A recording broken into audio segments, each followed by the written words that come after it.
Hello guys, good evening. Ito guys, magluluto ako ng pork adobo. Lalagyan ko guys ng tokwa. Ayan guys, nagisa na ako ng bawang sibuyas. Nilagay ko na ang karne. Ayan.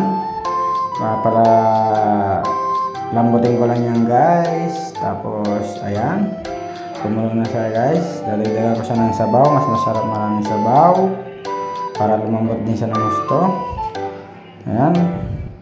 Ayan guys. Dinagdagan ko na nga siya ng sabaw. Ayan na. After nyo maluto guys, ready to serve na. Ito yung guys. Luto na siya guys. Malambot na yan guys. Lalagyan ko na yan guys ng tokwa. Tapos lalagyan ko ng siling buo. Kasi di sila nakain ng sili. Yung aking mga anak at asawa. Yan guys. Luto na. Kain tayo. Thank you for watching.